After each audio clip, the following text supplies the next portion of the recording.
Hello, and welcome to Career Connection Chat, where you state the career and we make the connection. As always, I'm your host, Seth Lawrence, Delaware Military Academy class of 2022. Love saying that. And welcome to Season 1, Military Careers and Life. Hello, ladies and gentlemen, and welcome to Season 1, Military Careers and Life. With us today, we have the Commander of Naval Service Training Command, Rear Admiral Jennifer Couture. But what have me tell you about Admiral Couture when you can watch this upcoming video of her congratulatory message to the newest class of sailors graduated from Recruit Training Command Great Lakes and her mission for the Naval Service Training Command and the United States Navy and their families. Congratulations, sailors. You've graduated from boot camp. Today, we recognize the completion of your transformation from civilian to sailor. You are now part of a profession of arms, forged through shared adversity, confident in your abilities, and certain in your convictions that you are ready to handle any challenge. Your training teams saw these traits and brought them out of each of you. And I personally cannot be more proud of how you've proven you have what it takes to be sailors in our nation's Navy. While your time here has been different than others have had in the past, fundamentally, most things haven't changed. You've been trained in basic firefighting, damage control, seamanship, small arms, and watch standing. And you've proven that you are mentally, morally, and physically tough. You've also showed that you can communicate and effectively work as part of a team. You've successfully demonstrated the warfighting spirit of a sailor in the United States Navy and have now earned the right to wear that title. The coronavirus has certainly impacted your training experience, but the Navy is inherently flexible and agile. Sailors in the fleet excel when faced with challenges, just like you've all demonstrated here during boot camp. Your families have also an important part in your future success. On behalf of the Navy, I want to welcome you, the newest members of the Navy family, watching from around the nation. The term Navy family isn't just a slogan. It's a continued commitment and network of military families and connections that spans the globe. Your sailors will be stationed around the world, making sure the seas are free and open. And you have an important part in their journey. They might not tell you, but your sailor will need your continued love and support throughout their time in service, which makes you, our Navy's families, truly essential. To the sailors graduating today, well done, shipmates, and congratulations again. We're all very proud of what you have achieved here at Recruit Training Command.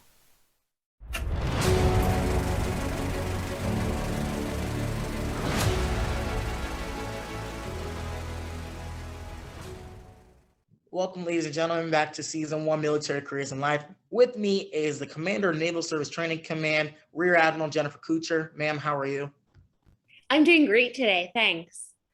That's amazing. I'm really happy to have you on the show, ma'am. Let's start off with the first question. Could you explain who you are and how you got to where you are now? Oh, thanks. That's a great way to start. So I am Rear Admiral Jennifer Couture. I am the commander of Naval Service Training Command. So for the Navy, that means that my staff oversees the Junior Reserve Officer Training Corps program, JROTC, you all may know it that way. The Navy ROTC program, so scholarship program, the Navy pays for future officers to go to civilian universities and then commission into the Navy.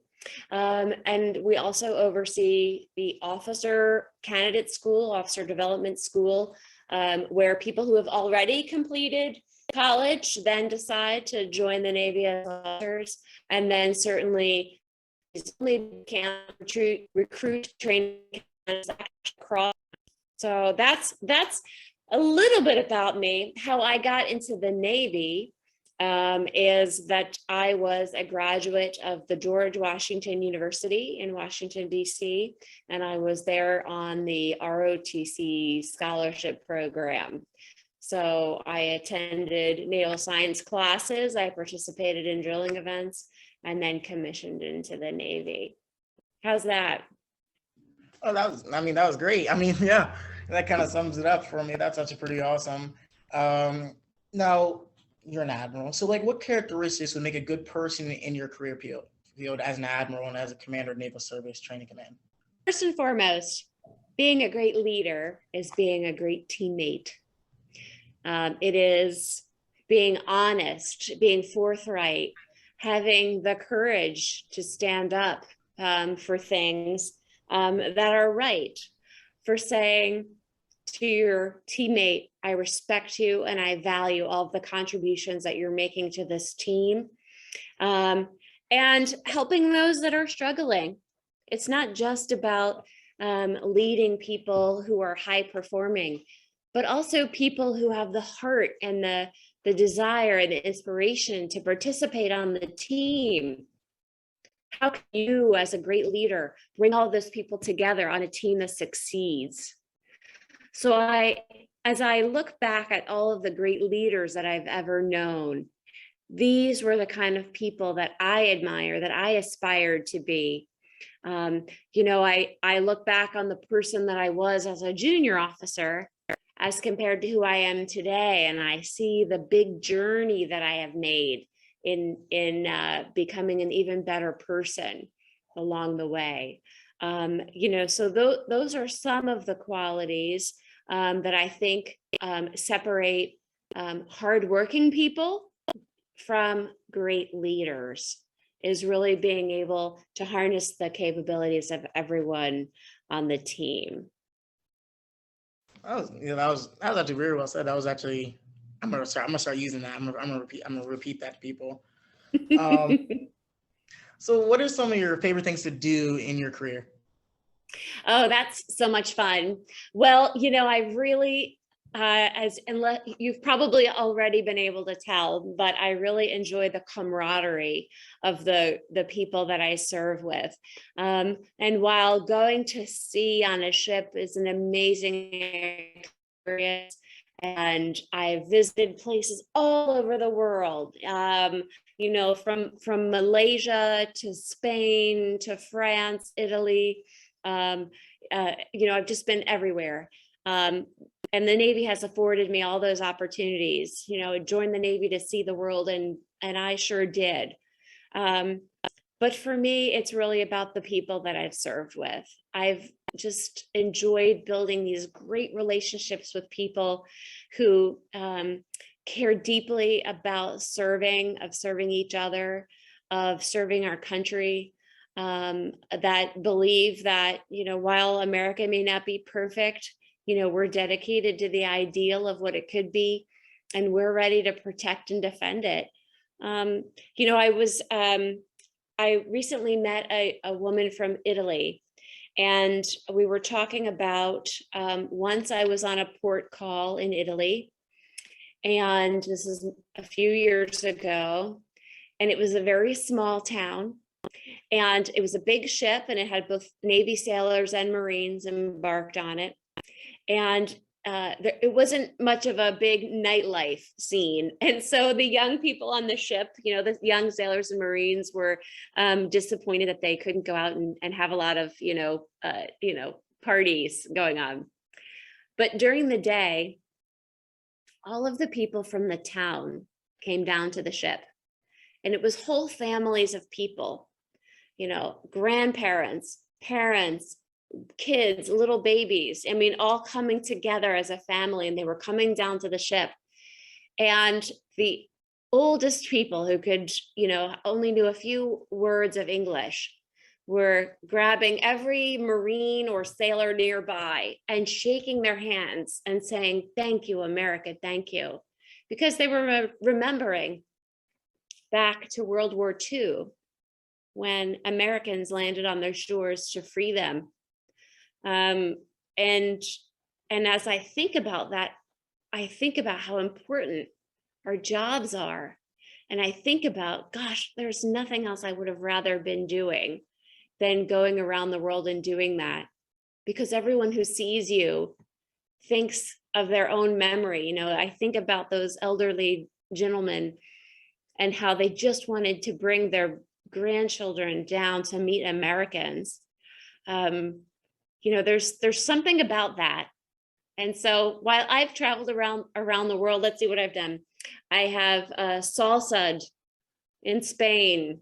I have eaten the freshest calamari in Italy. I've visited the Vatican in Rome.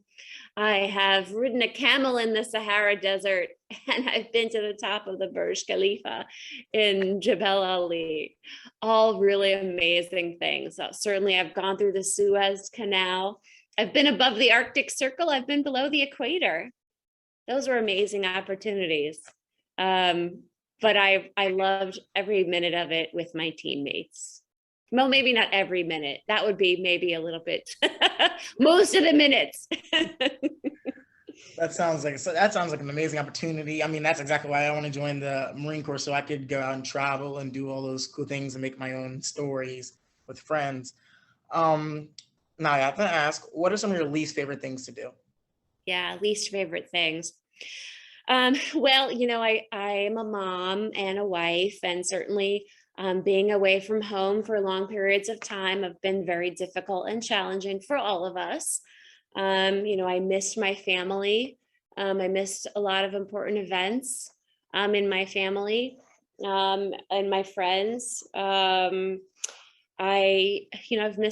missed a Christmas and a Thanksgiving because I was at sea. And, I'm sure my family missed me very much too. When my daughter was in high school, I know that she missed having her mom around because, that's when, young people need their parents the most, even though they may not realize it. So I know that was hard on everybody. And certainly as the mom, that hurt me the most. But,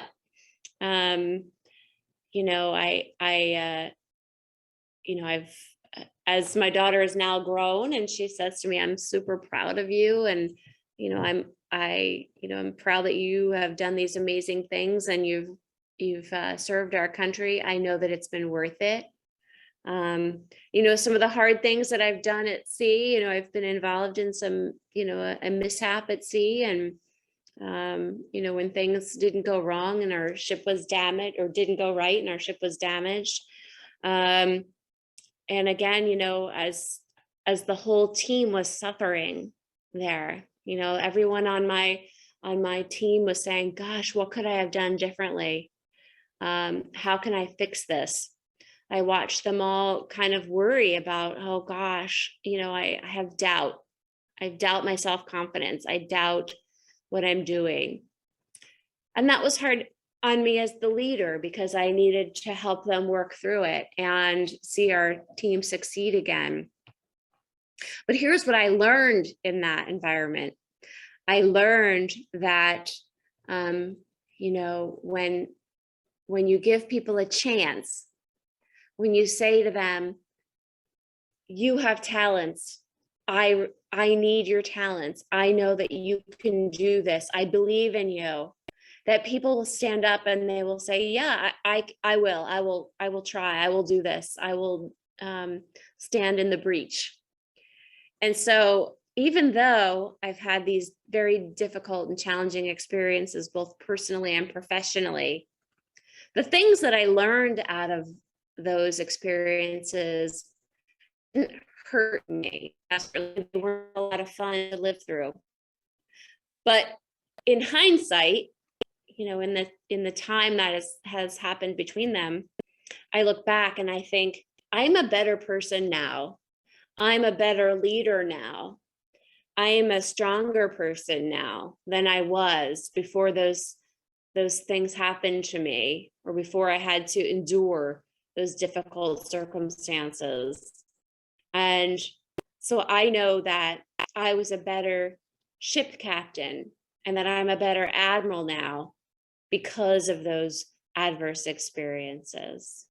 Absolutely. I mean, I think honestly, you might have been the first person on the show to ever say what they didn't like, but also say how you learned from the experience. And I think it's actually pretty awesome for you to do that because it shows that you look towards growth. And just like your daughter said, there's much to be proud of. I've read your career and there's much to be proud of. And I'm proud of you. I mean, I know it doesn't really mean that much, but I'm proud of you. I'm proud to be able to meet you and be able to talk to you about your experiences as It's pretty awesome stuff. Now, what is some of the day-to-day routines for someone holding the position of commander of Naval Service Training Command? The environment. So my headquarters is located on Naval Station Great Lakes, which is actually the original naval training station in the Midwest. So in 1906, they started building this facility. So we are actually headquartered in some of the oldest facilities that we have for training, especially here in the Midwest. And it's because of the bravery of the successes of young people in the Navy in the late 1800s, and that this facility was built. So I'm very proud to be part of this legacy of commanders of this training station. So right here in this office, I look out my window onto the parade field of this original facility, and I think about all of the sailors who trained here that went on to World War I and World War II and to Vietnam before we built the new facility across the street. And so I'm instilled with a sense of pride and ownership that this is my Navy, and I'm going to do the best that I can to make sure that 100 years from now, the Admiral who sits in my office thinks about the things that we endured, COVID, et cetera, et cetera. So I tell you that story to tell you that when this building was built, there was also a row of homes built behind that overlook Lake Michigan and were originally built for the officers that worked at the Naval Training Center. So I live a 5-minute walk from my office in the original commandant's home. So a day in the life of the commander of Naval Service Training Command means that as soon as I wake up in the morning, I think about legacy, and I think about the watch. You know, as we say in the Navy, I have the watch, and I'm completely immersed in it. And what am I doing to make sure that those former commanders who lived in my home, who lived in this office, are proud of what I'm doing? So I'm trying to live up to them. So typically I will have kind of a drumbeat of updates of different topics that we have. You can see on our website that I have a philosophy and an intent of how I want our staff to do business, how I want them to pursue opportunity to make the best sailors that we can for the Navy.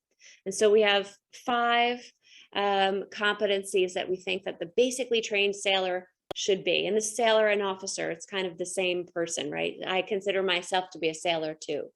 That you're well-versed in basic firefighting and damage control, that you have watch standing skills, that you have some seamanship knowledge, that you're qualified in some basic seamanship, and that you're also have some marksmanship training. So as we think about what makes a basically trained sailor, my staff goes through and is really doing some self-reflection to say, how can we continue to take feedback from the fleet, feedback from our people, and fold it into our training curriculum? We have a lot of training curriculum advisors. And so that's our #1 priority. How do we take that feedback and continue to improve on the product and make sure that our sailors are ready to handle whatever may come their way? And that's in many different areas. That's in the ROTC area, the JROTC area, the, basically trained fleet sailor, as well as officers as well. And so those are kind of the things that I spend my time thinking about every day. And, we were talking a little bit earlier about warrior toughness, which is a huge component of how we prepare sailors and officers to go out and face adversity, that to mitigate their instinct to fight or flight. I'm sure you've heard of that instinct. How do we mitigate that so that when your body says, oh no, this is dangerous, I need to flee. How do we keep you in the fight?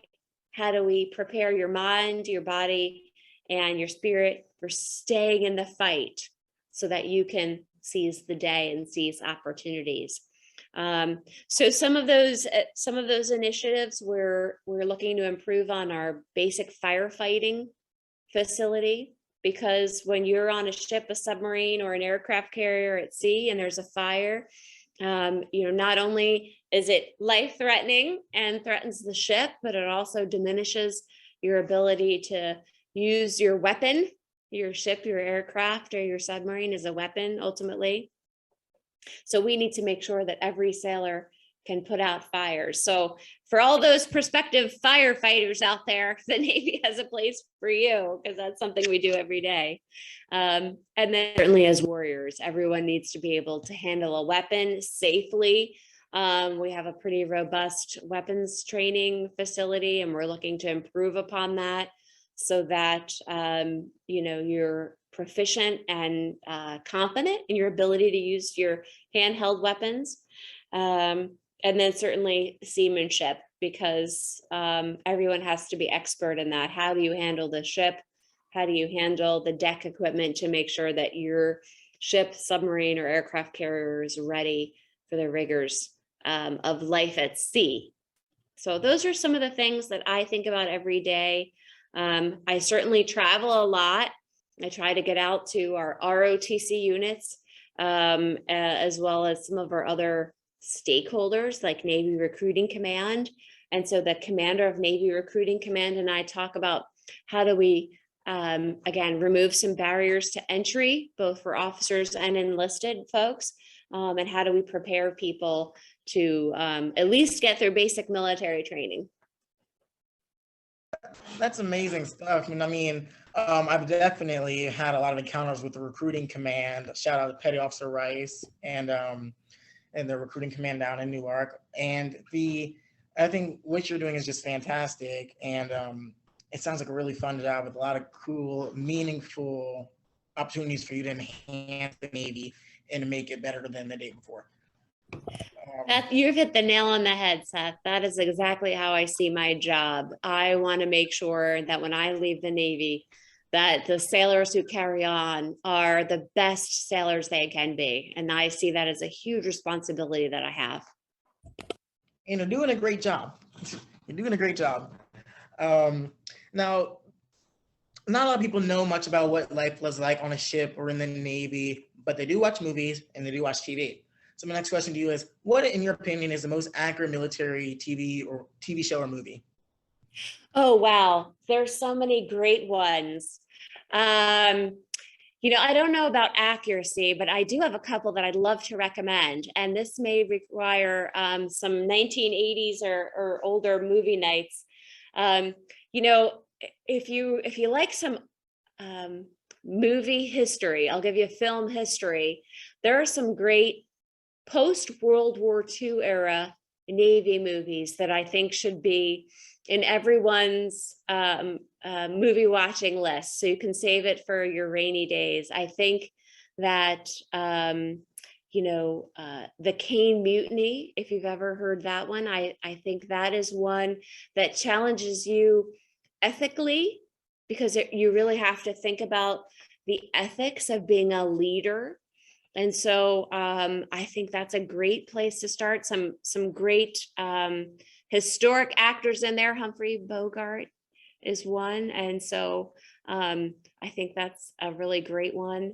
I would say also John Wayne has been in quite a few really great World War II era movies. And again, I think it gives you a reflection on the heritage and the tradition of the naval service. Sometimes when I watch those old movies, I look and I say, hey, we still do some of these things the same way. And that's how we really get a sense of heritage from them. And so I would encourage those. I'll fast forward to the 1980s because I was immediately thinking of a movie called Crimson Tide with Denzel Washington and Gene Hackman. And again, they're the CO and the XO on a submarine. And you really have to think through the ethics of their relationship. And I think that's a great, and while certainly my submariners may say there's some flaws in the accuracy, that's probably okay, because some things we want to be a secret, but I think it really challenges you on a bigger level. I also really enjoyed The Hunt for Red October, which is also a book, Tom Clancy novel, and a great movie with Sean Connery, among others. A very young Alec Baldwin, I think, is also in that movie. And talking about, everything old is new again, right? So our relationship with Russia, and you kind of think through some of those things as well, and what would happen if. But it really is a great movie, and there's a lot of great realism to that, and how the submarine and the ship operate together, although some of the other things might be not as realistic in there. James Earl Jones is in there as well. And I mean, how can you turn down a movie with James Earl Jones and Sean Connery, for crying out loud, right? I would think there's also, the new Top Gun movie. I know everyone's going out to see it.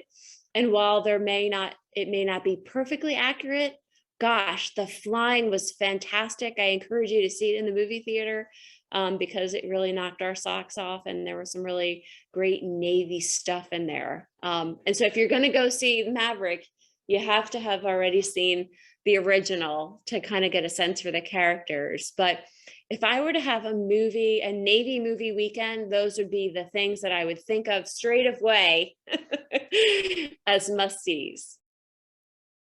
I mean, absolutely. I mean, you said Crimson Tide, and that's my absolute favorite Navy movie. I watch it pretty much like every weekend I get a chance to. That's my favorite movie to watch. And I haven't seen Hunt for Red October, but it's always in my similar folder of movies. So I might watch that tonight, actually. It's especially the one you mentioned first. I have to put a little asterisk by this. Now, these are not Navy movies, but as a future Marine, I would recommend to you the series The Pacific. So if you have you seen the HBO series Band of Brothers? No, I haven't. I have not. Okay, well, that's a must see. You got to see that one. And so that is about the Easy Company in the Army, and their combat around the European theater in World War II, but it's really about the relationships of the people. That is a must watch. But I'll call it a companion series, but it is called The Pacific.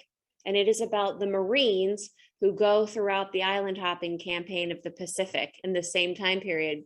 And I've been recently thinking of rewatching it because John Basilone figures prominently in that as a Marine hero. Are you familiar with John Basilone?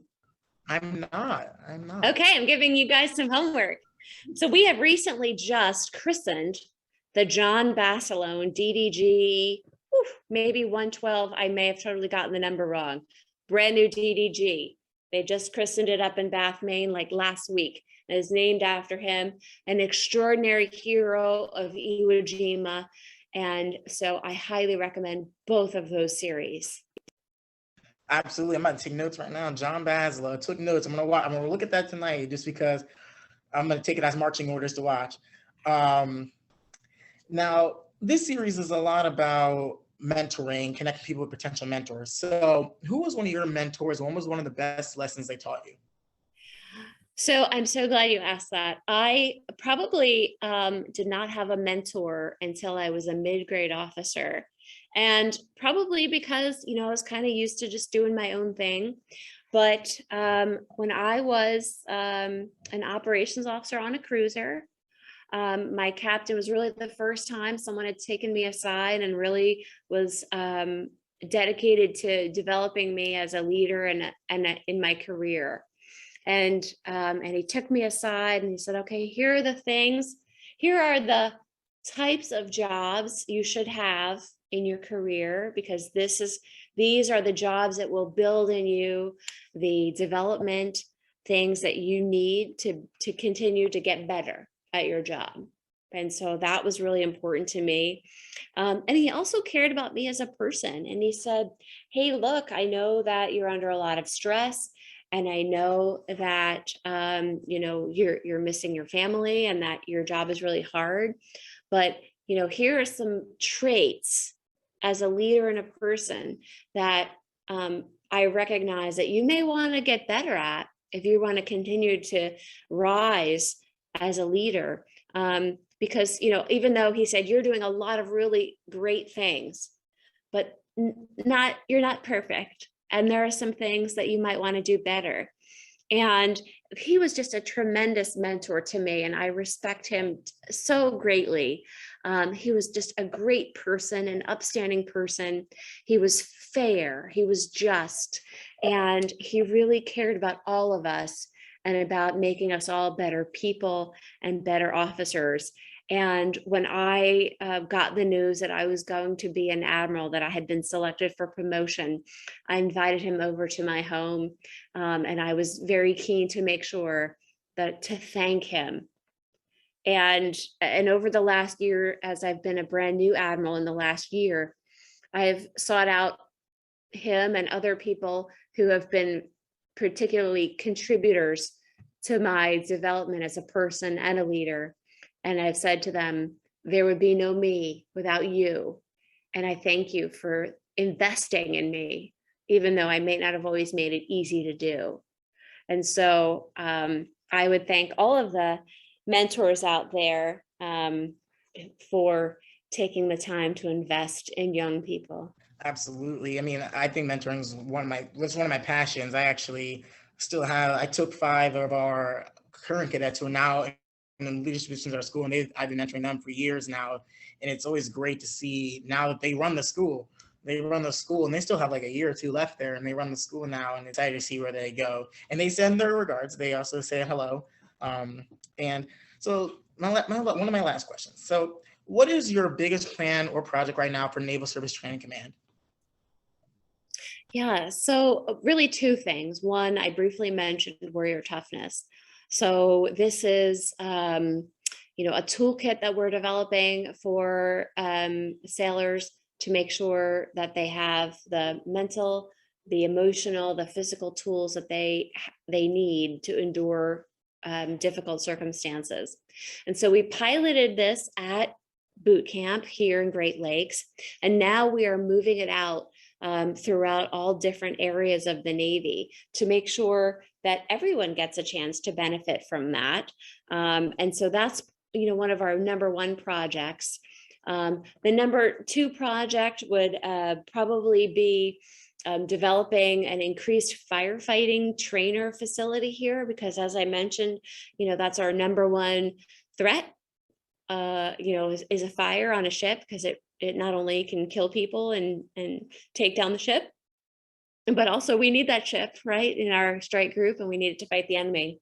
So we're working very hard to develop a plan to provide a newer facility. The last facility was built in 1989, and so it's not quite meeting the standard of what we're looking for now. And so we're working really hard on that.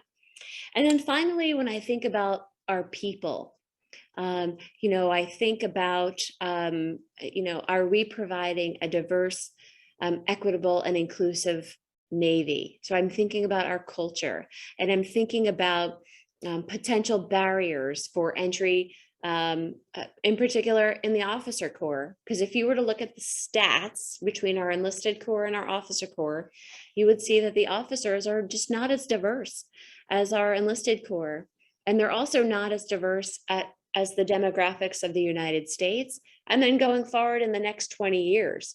So an officer that comes in today, are they going to be reflective of the experience that their sailors have had, and to what degree?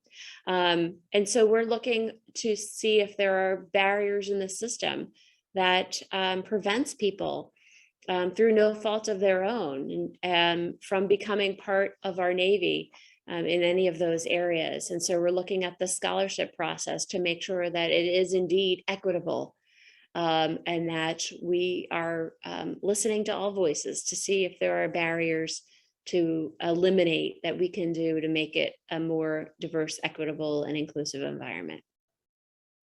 Well, that's amazing. I mean, it's really refreshing to see the military trying to become a more diverse and equitable and respectful environment for all races, genders, and ethnicities. And I think that's just an amazing thing to see. Now, is there anything that you would like to say to our viewers or those looking for a career in the Navy? I would say this, that, if you take one thing away from our discussion today, despite the fact there are hardships and challenges, I would serve again. I would take advantage of the opportunity. I would inspire those who may be questioning whether or not a life of service is their path. I would also say, think flexibly, which is maybe not something that you're used to hearing, because whether you serve in the Navy for 3 years, 5 years, or 25 years, you can always be proud that you did something valuable, not just for yourself, but valuable for other people that you served with, that were on your team, that you gave them something, they gave something to you in that process, but also valuable to your country and to the legacy of future generations of our country, and to your family. That if you have the slightest inclination and you think that you might be qualified, I highly encourage you to learn more about the Navy and about opportunities in the Navy in particular, and think about how you might be able to pair your interests in a life of service. Absolutely. I couldn't have said better myself. I mean, I was talking to a couple other admirals, and they always say, whatever you want, we got it.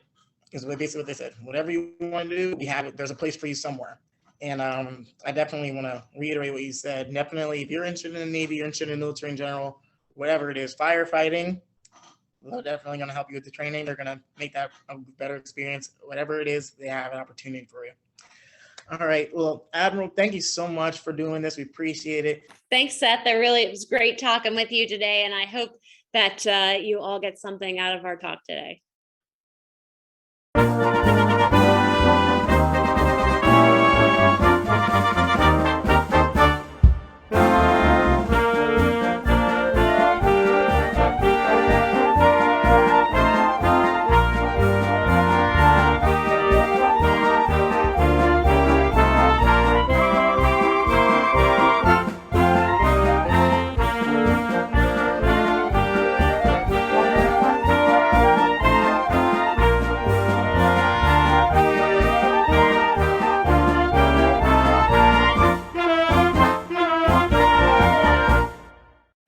Again, thanks for watching Career Connection Chats. I hope you learned something great. I hope you learned something you want to teach other people.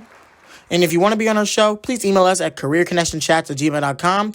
And if you want to ask our guest speaker your own questions, please email at the email posted below. To see more, please visit our YouTube channel and share what you've learned.